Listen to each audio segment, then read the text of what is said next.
గురుగ్రహము 18 October నుంచి 5 December మధ్యకాలంలో కర్కాటక రాశిలోకి ప్రవేశం చేస్తున్నటువంటి కారణం చేత వృశ్చిక రాశి వారికి ఏ విధంగా ఉండబోతుంది అనే విషయం గురించి మనం తెలుసుకునే ప్రయత్నం చేద్దాం. ప్రధానంగా ఈ వృశ్చిక రాశి వారికి పంచమ శని ఎలాగో సాధారణంగా యోగించడు. అలాగే అర్ధాష్టమ రాహువు, దశమ కేతువు, ఈ రాహుకేతుల ప్రభావం కూడా ఉండడం వల్ల ఈ వృశ్చిక రాశిలో జన్మించినటువంటి వారికి ప్రయత్నాల్లో ఆటంకాలు, పలు సమస్యలు, సంతోషంగా ఉండలేకపోవడం. అలాగే గురువు 17వ తారీఖు అక్టోబర్ వరకు అష్టమ స్థాన స్థితి ప్రభావం వలన చాలా మటుకు ఆరోగ్య సమస్యలు కానీ, లేకపోతే ధనపరమైన సమస్యలు కానీ, ఇలా ఒకటా రెండా అనేక విషయాలుగా వృశ్చిక రాశి వారు సతమతమవుతూ వచ్చారు. కానీ అనుకోని వరంలా ఈ వృశ్చిక రాశిలో జన్మించినటువంటి వారికి ప్రధానంగా గురువు భాగ్యస్థానంలోకి ప్రవేశం చేయడం 18 అక్టోబర్ నుంచి 5 డిసెంబర్ మధ్యకాలంలో ఇది చాలా యోగించేటువంటి స్థితి అని చెప్పవచ్చు. ఎందుకనంటే భవిష్యత్తులో వచ్చే సంవత్సరం ఉగాది తర్వాత అందమైన జీవితాన్ని, అద్భుతమైన యోగాన్ని ఇచ్చేటువంటి గురువు కొంత తొందరగానే 18 అక్టోబర్ నుంచి 5 డిసెంబర్ మధ్య కాలంలో అలాంటి శుభ ఫలితాలు 2026లో ఎలా ఉండబోతుందో ఈ 18 అక్టోబర్ నుంచి 5 డిసెంబర్ మధ్య కాలంలో రుచి చూపించబోతున్నాడు. అంటే అద్భుతమే, గురువు చాలా యోగిస్తున్నాడు. ఎందుకనంటే ఇప్పటి వరకు ఏది కూడా ఆలోచనలకే పరిమితమైపోయి ఇంప్లిమెంటేషన్ జరగని కార్యక్రమాలన్నీ కూడా ఒక్కసారి గురువు రాగానే పనులు చకచకా మొదలు పెట్టేస్తూ ఉండడం. ఎందుకంటే అష్టమ గురువు కాస్త యోగిస్తూ ఉండడం, ఇది చాలా మార్పు మీ జీవితంలో, అంటే అనుకూలమైన సమయం మీకు ప్రారంభమైంది.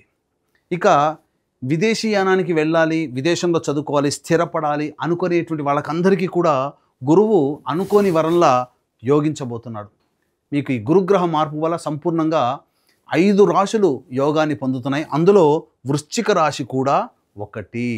సాధారణమైనటువంటి యోగాన్ని చక్కగా పొందుతున్నారు. అయితే ఇక్కడ ప్రధానంగా గమనించుకోవాల్సింది ఏంటంటే ఈ ఒక్క గురువు మారుతున్నాడు, కానీ మిగతా గ్రహాలు యాజ్ యూజువల్గానే ఉన్నాయి. ఈ మిగతా గ్రహాల అనుగ్రహాన్ని కూడా పొందే ప్రయత్నము ఈ వృశ్చిక రాశిలో జన్మించినటువంటి వాళ్ళు చేయాలి. ఎందుకనంటే ఈ వృశ్చిక రాశి వారికి కుజుడు 12వ స్థానంలో 27 అక్టోబర్ వరకు, రవి 18 అక్టోబర్ నుంచి 16 వరకు 12వ స్థానంలో, 16 నవంబర్ నుంచి 15 డిసెంబర్ వరకు జన్మరాశిలో కుజుడు జన్మరాశిలో ఉంటాడు. కాబట్టి ఒక్క గురువు మాత్రమే యోగిస్తున్నాడు. కాబట్టి ఈ యొక్క గురువుకి అమితమైన బలాన్ని ఇచ్చే విధంగా దేవతానుగ్రహాన్ని పొందే ప్రయత్నం ఈ వృశ్చిక రాశి వారు చేస్తే రాహువు, కేతువు, శని, రవి, కుజ గ్రహాలు ఇచ్చే దుష్ఫలితాన్ని ఈ గురువు ఒక్కడు కాచుకోగలి కాపాడగలుగుతాడు. ఇలా మీరు చేసుకోవాలి. ఇక మిగతా గ్రహాల యొక్క ప్రభావం కూడా అని చెప్పాను కదా, 18 అక్టోబర్ నుంచి 16 నవంబర్ వరకు రవి వ్యయస్థాన సంచార ప్రభావం వలన ఉద్యోగంలో బదిలీలు జరిగే అవకాశం ఉంటుంది, దూర ప్రాంత ప్రయాణాలు చేసే అవకాశం ఉంటుంది, ముఖ్యంగా అనుకున్న పనులు వాయిదా పడేటువంటి అవకాశం ఉంటుంది. ఇక చేస్తున్నటువంటి వృత్తి ఉద్యోగాల్లో కాస్త నిరాసక్తగా సాధారణంగానే ఉంటుంది. ఎప్పుడైతే జన్మ రాశిలోకి ప్రవేశం చేస్తాడో 16 నవంబర్ నుంచి 15 డిసెంబర్ వరకు జాతకరీత్యా కాస్త వృత్తిలో, ఉద్యోగాలలో, వ్యాపారాలలో ఒత్తిడి పెరుగుతుంది. అనుకోని భయాందోళనలు ఏమీ జరగదండి, కానీ అనవసరమైనటువంటి భయాందోళనలు, ఉద్యోగం నుంచి తీసేస్తారేమో, ఇలా రకరకాలుగా వ్యాపారము కుంటుబడిపోతుందేమో, మళ్ళీ ఇంకా ఈ వ్యాపారం చేయలేనేమో, వృత్తి ఏంటి, నేను నమ్ముకున్న వృత్తి, నా కళ నాకు యోగించట్లేదు అనే ఆలోచన ఈ 16 నవంబర్ నుంచి 15 డిసెంబర్ వరకు వస్తుంది.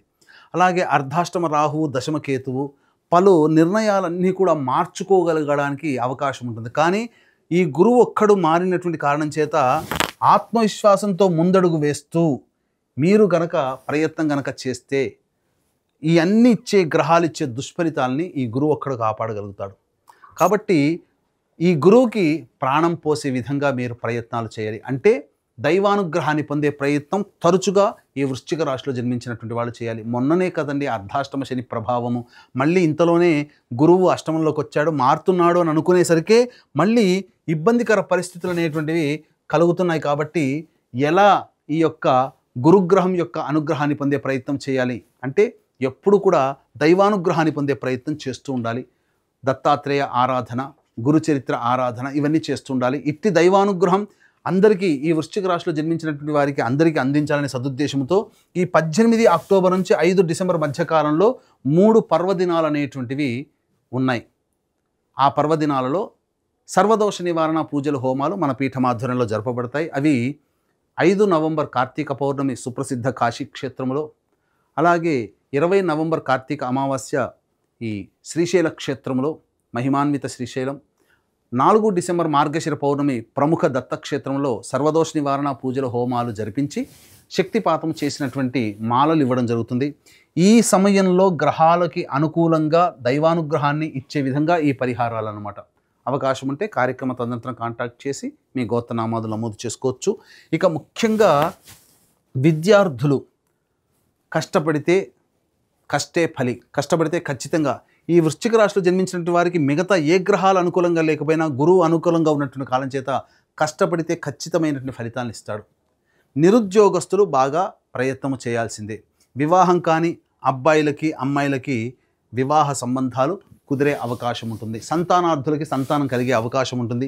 విదేశీయానం, విదేశీ విద్యకు చేయాలనుకునే వాళ్ళకి తప్పకుండా మీరు విదేశీయానం చేసే అవకాశం ఉంటుంది. అన్ని విధాలుగా అనుకూలంగా ఉంటుంది అని చెప్పవచ్చు.